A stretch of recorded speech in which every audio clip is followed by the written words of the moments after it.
경계를 해야 된다라는 그 이유를 아시게 될 겁니다. 우리가 리더가 되면서 사람을 뽑아야 될까, 그리고 누가 우리와 함께 갈까라고 고민을 많이 하고요. 1인 기업부터 시작했던 대표님들이 많을 거기 때문에 조직이 커가는 과정에 있는 그 시기에 사람은 정말 언제나 사람은 중요하다라고 하지만 착해 보인다, 그리고 선한 이런 애티튜드가 좋다, 저도 동의하는데요. 근데 일부는 이게 전략적으로 그렇게 보일 수도 있다라고 하는 거를 대표자로서 우리는 조직을 지속 가능하도록 만들어야 되는 의무와 책임이 있는 사람들입니다. 그렇기 때문에 이런 걸 어떻게 구분하는지에 대해서 오늘 말씀 나눠보고자 합니다. 오늘도 4가지 섹션으로 준비를 했고요. 먼저 첫 번째 섹션부터 이어가 보도록 하겠습니다. 생존의 기술로서 착함을 연기하는 유형이라고 명명해봤습니다. 이게 어떻게 보면 착한 척, 일 잘하는 척, 성실한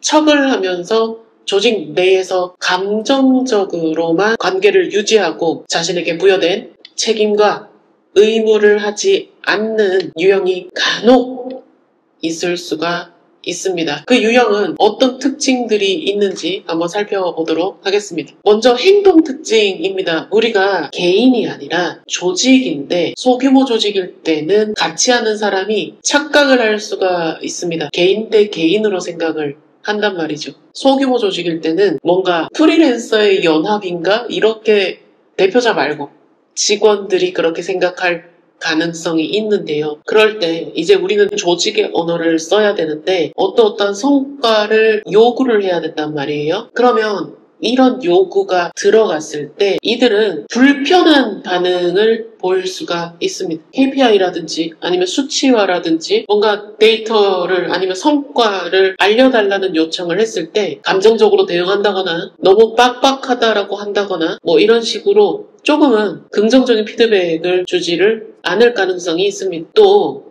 막 자꾸 뭔가 이런 처음에는 조직이 작으니까 서로서로 우리 미덕인 것처럼 좋은 게 좋다, 아니면 요구하는 게 어느 정도까지는 용인이 되고 하는 관계지향적인 그런 조직일 수가 있는데, 소위 말해서 관계성에 기반한 조직일 수도 있는데, 조금씩 규모가 커지고 이렇게 체계를 잡아갈 때 되면 그렇게 할 가능성이 줄어들죠. 그렇게 할 비율이 당연히 줄어들어야 되고요. 그러면 그렇게 하지 않음을 서운해할 수가 있음. 회사에 무슨 놀러 오는 것도 아니지만 회사에 처음에 이렇게 느슨하게 경계가 흐릴 때, 제가 첫 시간에 경계 있는 환대라고 하지 않았습니까? 처음부터 경계 있는 환대를 하지 않았다면 이런 단계가 왔을 때 서운함이라든지 예전에는 안 이랬는데 점점 뭔가 기강을 잡으시는 것 같습니다라든지 이상한 논리에 빠져서 서운함을 표현할 수가 있다. 그런 것들을 조심하셔야 됩니다. 그리고 회사는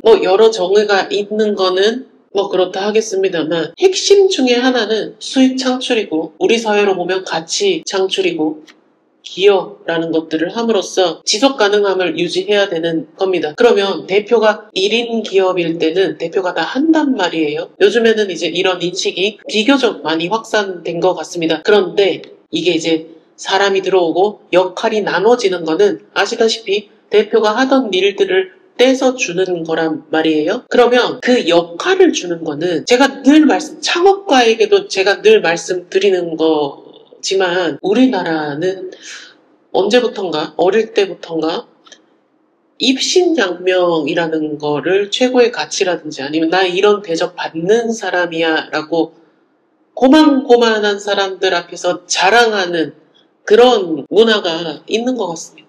그런 여파인지는 모르겠지만 저의 그냥 생각일 뿐입니다. 걸러서 들으십시오. 어떤 역할이나 직책이 부여가 되면 당연하게 지금 제 3자적 관점에서 생각하셔도 책임이 있겠구나 라고 생각을 하실 텐데, 자기 자신의 레벨 업그레이드라고 생각을 하고 그 맡은 역할과 책임은 다하지 않으려고 하는 일부 사람들이 있습니다. 그럴 때 우리가 관계성으로 유지되는 조직이라면 어떤 성과를 요구했을 때 서운해하거나 감정적으로 뭔가 무마해서 그 일을 하지 않으려고 할 겁니다. 그리고 책임 소재를 자꾸 밝히려고 하기도 할 거고요. 내가 이랬기 때문에 나는 그럼 옛날부터 얘기하던가 라는 되게 망측한 논리를 가지고 올 수도 있습니다. 감정적으로 조직에서 입신양명 위주로 지내온 직원들이라면 자기가 무슨 통제권이 있다라고 생각을 할 수도 있고 자기가 이렇게 대단한 사람이다라고 내보낼 수 있는 뭔가가 자기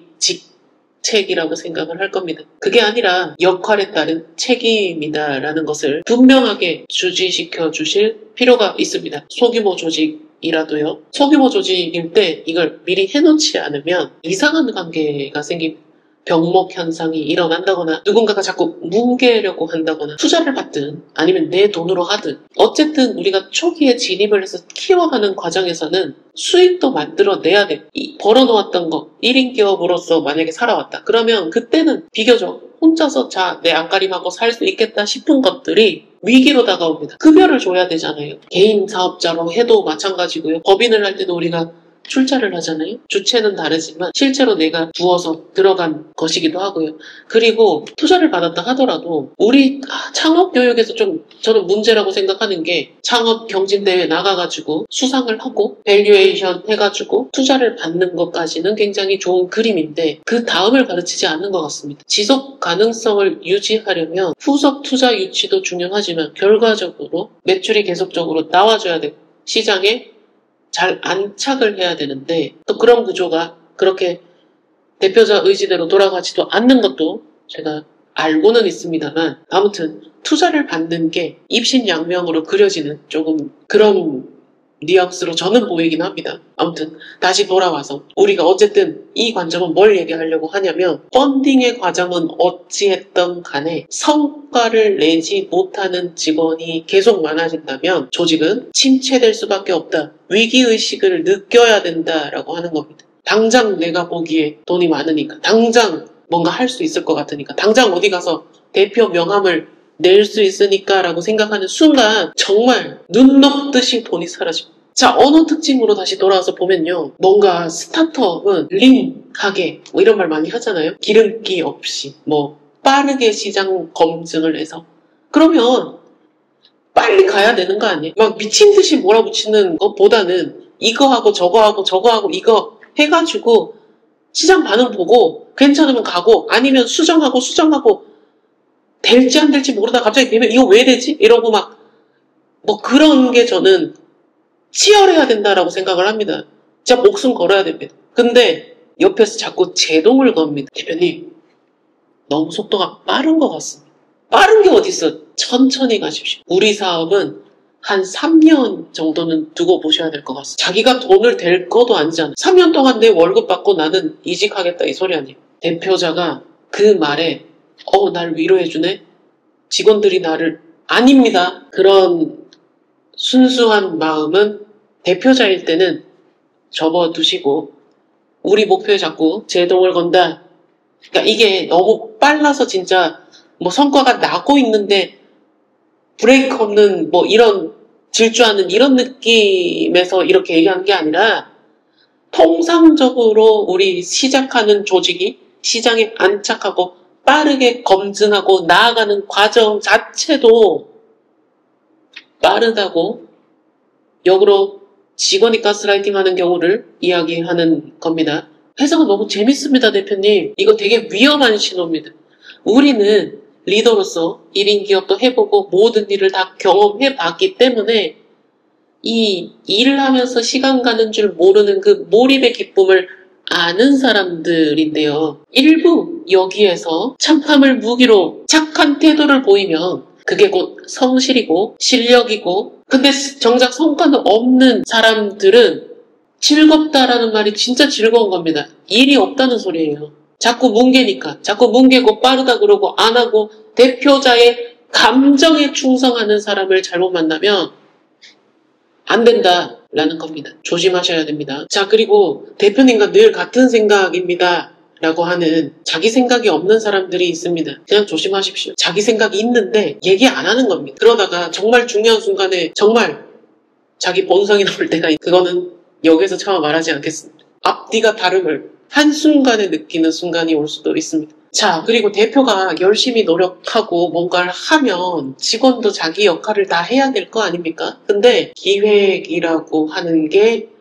유료 LLM을 붙여넣는다라든지 LLM 수신 속도가 느릴 때 존다든지 그런 유형이 있다면 대표자의 어마어마한 속도 그리고 막 이런 것들이 부담으로 다가올 수가 있을 겁니다. 왜냐하면 이거는 연기나 그런 척으로 되는 게 아니기 때문이죠.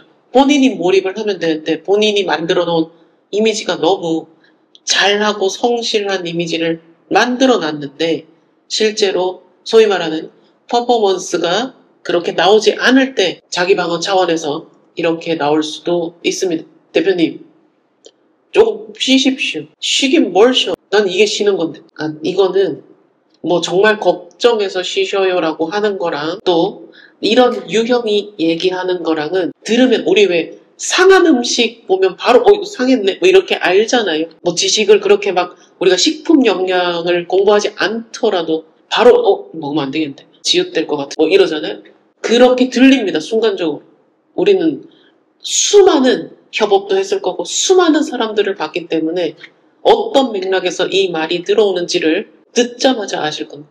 이런 말들을 조심하셔야 된다라고 하는 거를 강조드리고 싶습니다. 자, 그렇다면 이 유형은 왜 이럴까 한번 살펴보도록 하겠습니다. 원초적으로 이 유형은 이렇게 살아왔을 가능성이 굉장히 높습니다. 우리는 수익을 만들어 가야 되는 집단인데 어쨌든 수익은 세팅이 되어 있는 조직에서 이 패턴이 묻어진 분들이 이런 현장에 왔을 때 이게 참 이럴 수도 있겠다라는 생각이 들긴 하는데요. 빨리 바꿔야지. 본인이 그런 삶이 싫어서 이런 영역으로 왔다면 본인이 바꿔야 되는데 그러지 못할 경우에 이런 문제가 발생할 수가 있습니다. 리더가 재량으로 그래 우리가 복지도 부족하고 그리고 또 처음 왔으니까 뭐 개국공신 같을 거 아닙니까?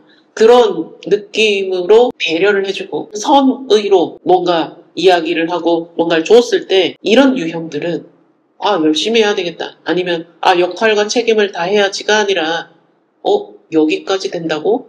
그럼 요런 것도 한번 해봐야 되겠다. 예를 들면 예전에 회사 생활 하시면은 뭐 어디 출장 갔을 때 현지 퇴근 이런 것도 해보지 않습니까? 근데 그건 간혹 가다가 한번 이렇게 하는 건데 그게 너무 좋아가지고 출장만 가면 이제 퇴근하려고 그러고 그거 더 나가면 늘 말씀드립니다. 한 번 같이 밥 먹고 이야기 나누는 시간이 좋았는데 그걸 계속 하려고 밥 안 드십니까? 산책하시죠.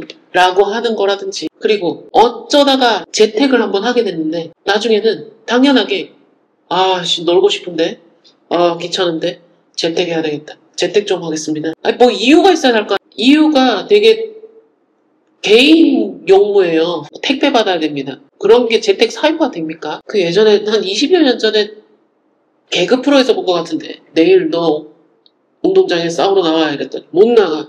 왜?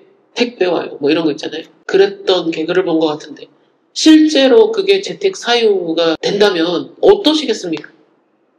그러니까 뭐 아파서 뭐 이런 거는 다 된단 말이에요. 무리를 하면 또 그런 게 아니라 뜬금없이 그렇게 하는 거는 그런 식으로 하나하나 리더의 허용 범위를 테스트하는 유형도 있습니다. 여기까지 되네. 여기까지 안 되네. 그러면 빨리 태도를 바꿉니다. 아닌 것처럼. 마치 원래 그런 걸 하려던 게 아닌 것처럼 또 태도 변화를 하기도 하고요. 그리고 리더의 감정 변화를 살피고요. 눈에 다 보이는 일을 그렇게 할 수도 있습니다. 그럴 때 조심하셔라 라고 하는 겁니다. 그리고 뜬금없이 과거 조직에서 자기는 늘 상처받았고 자기는 늘 일을 도맡아 했는데 사람들은 몰라줬고 뭐 그런 소리를 묻지도 않았는데 생각 이상으로 많이 한다거나 이런 경우들은 징후일 수 있다. 이렇게 봐주셔도 좋을 것 같습니다. 자, 그리고 어느 순간 되면 다 역할을 부여했기 때문에 돌아가도록 해야 되는데 자꾸 이거는 대표님의 철학이고 철학 같은 소리야. 뭐 어쩌고 대표님만이 할 수 있고 자기가 안 하겠다는 소리입니다. 그래놓고 월급은 받아간다니까요. 월급이 우리가 주는 입장에서는 어떤 기대되는 성과에 대한 보상이 되어야 되는데 이런 유형들은 채용을 하면 일정 기간은 비용을 준다. 아무 일 안 하더라도 비용을 준다라고 생각을 하니까 문제인 겁니다. 그렇지 않다라는 거를 늘 주지시켜 줄 필요가 있습니다. 나중에는 화병 납니다. 돈은 돈대로 주고 성과는 성과대로 얻고 이러면 진짜 돌아버립니다. 자, 그러면 이들을 어떻게 발견을 하면 되는가 한번 살펴보도록 하겠습니다. 업무에 대해서 이거 잘못했다라고 피드백 줬을 때 뭐 사내 메신저든 아니면 직접 와서 얘기하든 서운했다라고 하는 전혀 포인트를 못 잡고 있는 말을 한다 그러면 조금 살펴볼 필요가 있습니다. 일에 대한 잘못은 일에 대한 성과를 가지고 오면 해결이 되는 거예요. 그거에 대한 자잘못을 얘기를 하는 거니까. 그런데 그게 아니라 관계로 보는 사람들은 이게 답답합니다. 업무에 대한 피드백을 줬는데 서운하다, 감정적으로 나온다. 그러면 조심하셔야 된다. 한 번 더 살펴보셔야 된다라는 말씀을 드리고요. 막 이렇게 회의 같은 거 하면 이거 회의 같은 거 너무 좋아하시면 안 됩니다. 우리 리더님들. 빨리 일을 해야 되고 아무튼 말을 많이 하는 상황을 항상 조심하셔야 됩니다. 그런데 회의를 함에 있어서 반응이 되게 좋습니다. 막 같이 하겠습니다. 끝까지 하겠습니다. 밤을 새서라도 하겠습니다. 이러면 다 된 것 같잖아요.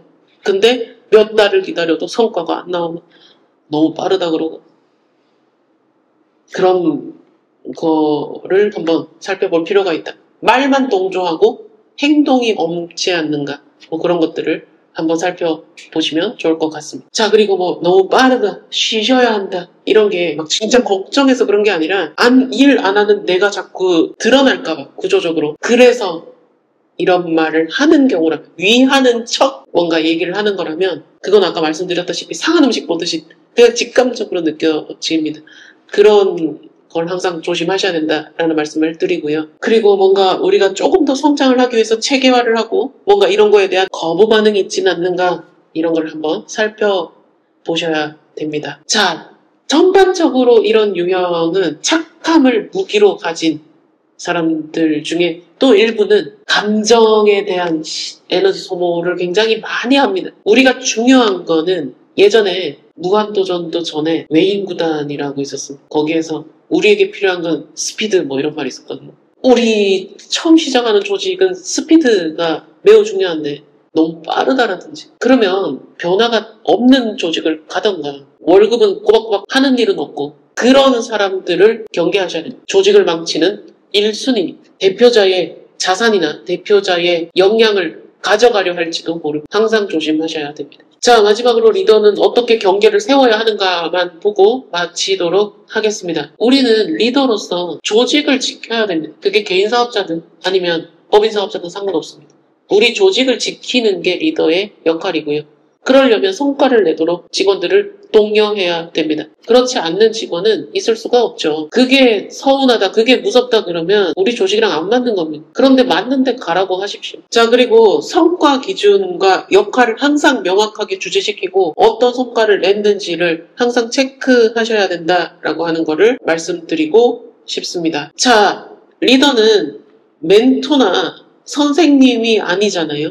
학교 선생님이 아니기 때문에 성과를 잘 내도록 독려를 해야 됩니다. 때로는 쓴소리도 해야 되고요. 성과가 부진하면 이거 못했다 말도 할 수 있어야 됩니다. 내가 좋은 대표이고 싶어서 다 예스 해주다 보면 이런 문제가 발생할 수도 있으니 우리는 항상 조직을 우리가 대표일 때는 집에 가거나 퇴근하거나 퇴근이 없지 사실. 뭔가 모두를 분리한다면 회사 안에서는 대표로서 우리 회사를 먼저 생각을 해야 된다라고 하는 거를 말씀드리고 싶습니다. 오늘 수업도 괜찮았다면 좋아요를 그리고 계속 보시다가 내 구독 리스트에 있어도 괜찮겠다. 그리고 공공 영역에서 갑자기 유튜브를 켰는데 우리 채널이 떠도 괜찮겠다라고 하시는 분들은 구독 버튼 눌러주시면 다음 영상 만드는데 큰 힘이 됩니다. 정해진 길을 가지 않는 대표님들을 늘 존경합니다.